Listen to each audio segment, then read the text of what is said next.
Olá, eu sou o Carlos e aqui nós estudamos a Bíblia. Seja bem-vindo para mais um estudo da Palavra de Deus. Se você está nos acompanhando, você sabe que nós estamos no Evangelho de João, já vimos até o capítulo 15 e hoje nós vamos para o capítulo 16, que na verdade é uma unidade, né? Nós não temos aqui uma quebra, é uma conversa de Jesus, ele está explicando muita coisa para os seus discípulos e o texto simplesmente segue, né? A divisão em capítulos ela é para nos ajudar na didática, para nos ajudar a achar o texto. Por exemplo, eu vou falar agora, capítulo 16, verso 1, você já consegue achar na sua Bíblia lá, encontrar o texto e acompanhar a leitura. Eu hoje estou usando a minha Bíblia Nova Versão Internacional. Ao longo dos vídeos eu tenho falado um pouquinho sobre as traduções que eu uso.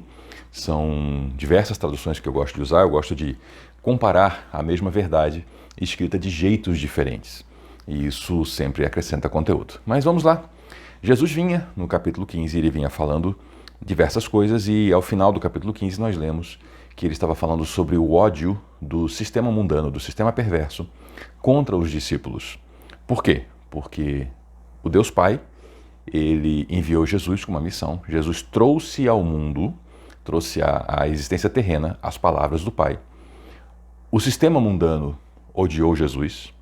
Jesus repassou essas palavras para os discípulos, então os discípulos estavam reproduzindo no mundo, no sistema maligno e na existência, as palavras que vieram do céu, de Deus, e que foram odiadas. Então o mundo também odiaria os discípulos. Sempre lembrando que a palavra mundo ela tem diversos significados, né? Assim como em português nós temos palavras que têm diversos significados, e mundo é o que é usado algumas vezes como a existência como um todo, né? Vamos dizer assim, a Terra, todo mundo. E às vezes é usado como o sistema maligno que domina a existência, o sistema do príncipe das trevas, né? O que a gente chama de mundano, mundanismo, vem desse mundo e é o mundo da existência.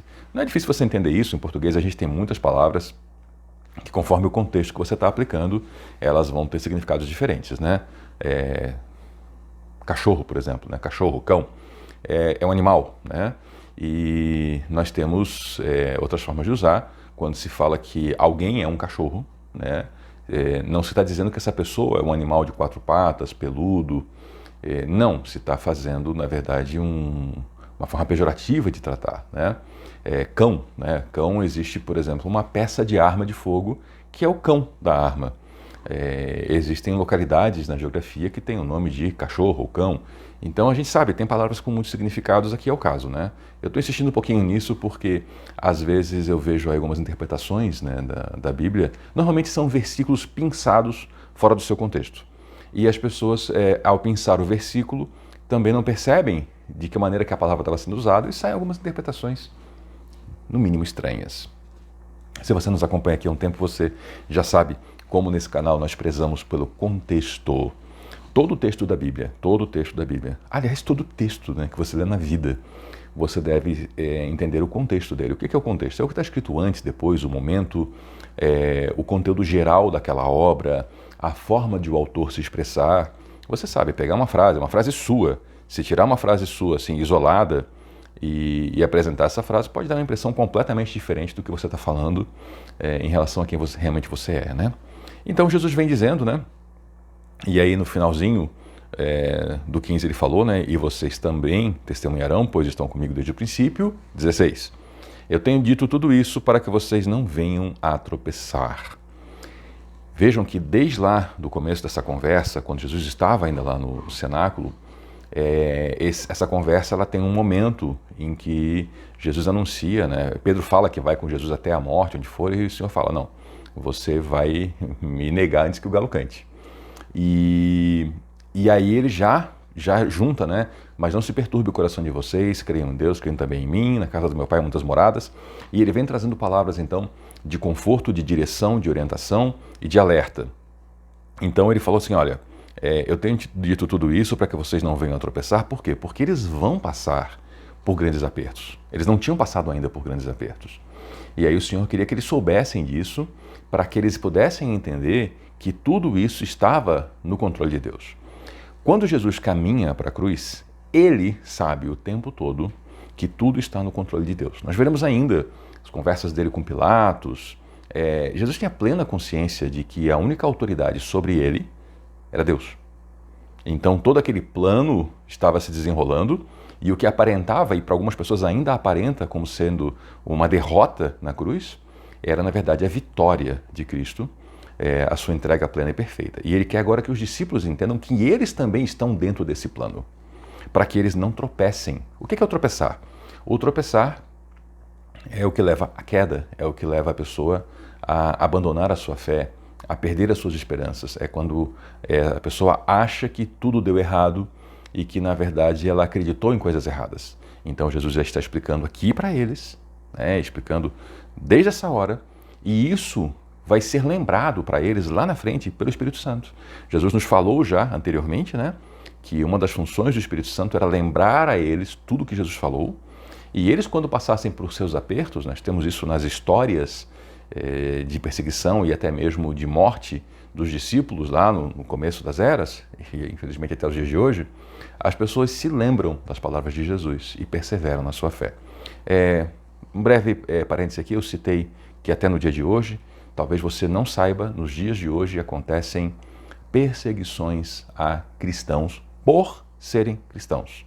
A Coreia do Norte, por exemplo, é um país que tem pena de morte se você for cristão. Talvez isso lhe surpreenda, mas existe toda uma região no Oriente, onde ser cristão hoje é pagar com a vida.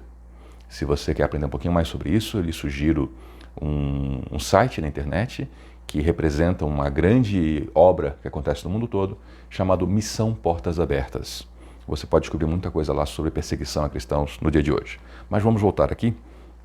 Então o Senhor segue assim, vocês serão expulsos das sinagogas. De fato virá o tempo quando quem os matar pensará que está prestando culto a Deus.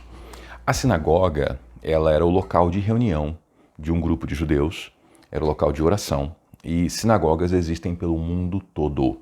Templo, só em Jerusalém. Hoje não há mais templo e há sinagogas pelo mundo todo. Então ele fala aqui, vocês serão expulsos das sinagogas. A expulsão da sinagoga não era a pessoa simplesmente não poder entrar mais naquele recinto. Nós vemos a religião muito desconectada do dia a dia, da nossa vida de trabalho, dos nossos negócios, da nossa vida escolar. Nesse contexto aqui não, era tudo muito íntimo. Ser expulso da sinagoga significava, na verdade, uma expulsão de toda a vida da comunidade. Um judeu que vivesse dentro de uma cidade de Israel, entre judeus, que fosse expulso da sinagoga, ele, na prática, ele teria que mudar de cidade, para uma cidade onde ele pudesse estar entre outros povos, porque ele não conseguiria mais nem mesmo exercer o comércio, exercer uma profissão, porque ele estaria assim completamente cortado das suas conexões sociais. Então, a expulsão da sinagoga era uma penalidade severa. E, em muitos casos, ela vinha acompanhada da execução, a pessoa era assassinada. Por isso que ele fala, vocês serão expulsos da sinagoga e, de fato, virá o tempo quando quem os matar pensará que está prestando culto a Deus.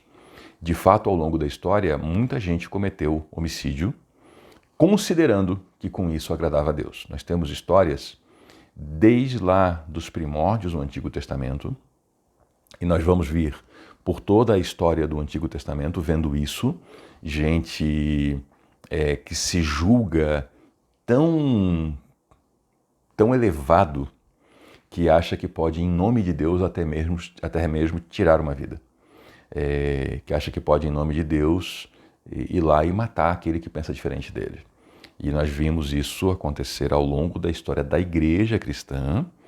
E se você pensa que eu estou falando simplesmente da Inquisição da Igreja Católica, não. Eu estou falando de diversos eventos em diversas religiões, inclusive nas religiões que são posteriores à Reforma Protestante, as religiões protestantes. Houveram sim perseguições, houveram sim assassinatos e de pessoas que julgavam estar prestando culto a Deus.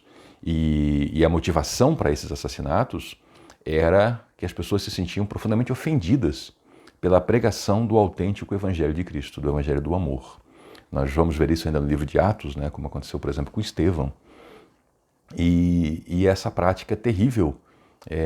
As pessoas usam a Bíblia para embasar isso. Então, muito cuidado quando você se ver dentro de um grupo em que o ódio está começando a ferver e que pessoas levantam a Bíblia e os discursos, os ensinos são carregados de um ódio e apontando para si mesmo, para o seu próprio grupo, como sendo aqueles os autênticos, né? Isso é muito perigoso, né? Veja que nós já estudamos qual é o mandamento de Jesus: amem-se uns aos outros. Nós já estudamos qual é a marca do discípulo de Jesus Cristo: é o amor. Então, se você está se vendo num ambiente desse, muito cuidado, porque você pode estar prestes a vivenciar coisas mais pesadas. Seguindo aqui, farão essas coisas porque não conheceram nem o Pai, nem mim. A explicação do que eu acabei de dizer, né? Seguimos aqui. Estou dizendo isso para que quando chegar a hora, lembre-se de que eu os avisei. Não disse isso a vocês no princípio porque eu estava com vocês. Então é aquela ideia de que eles já carregam dentro de si o conhecimento das coisas que virão. Quando elas vêm, eles sabem, Jesus nos alertou, isso aconteceria. Então, ainda que eu morra apedrejado neste campo aqui, eu sei que está tudo bem e eu sei que isso faz parte do plano dele.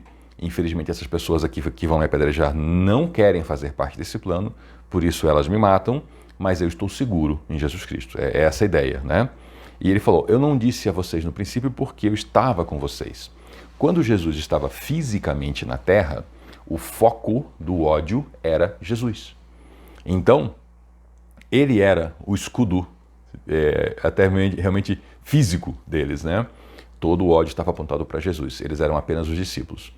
Quando Jesus ressuscita e parte com o seu corpo físico para o Pai, esse ódio é direcionado àqueles que continuam a sua obra, que são os discípulos. Por isso que ele não falou antes, porque estava com eles desde o princípio. Aqui eu só quero pegar um ponto que eu acabei de citar e reforçar.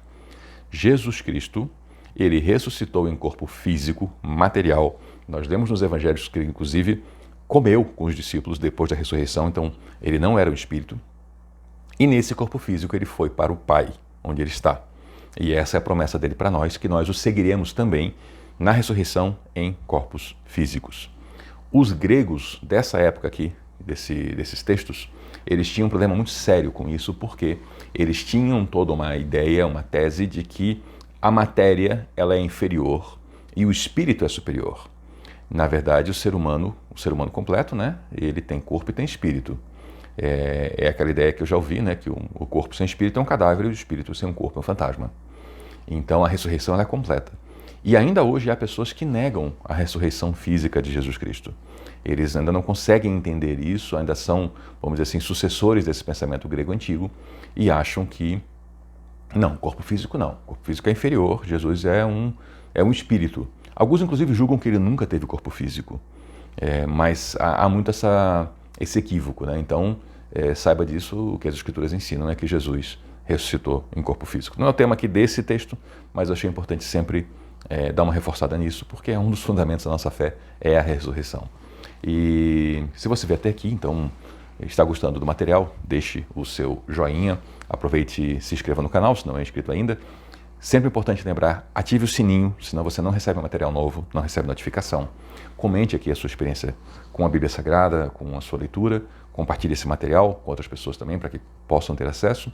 Conheça aqui no canal, nós temos muito material já publicado, tem as séries de estudos bíblicos, mas também tem uma outra série que tem ganhado a preferência de muita gente, que é o Pergunte ao Carlos, onde eu pego uma série de perguntas sobre a vida cristã, tento juntar em torno de um tema e aí faço um vídeo respondendo a essas perguntas.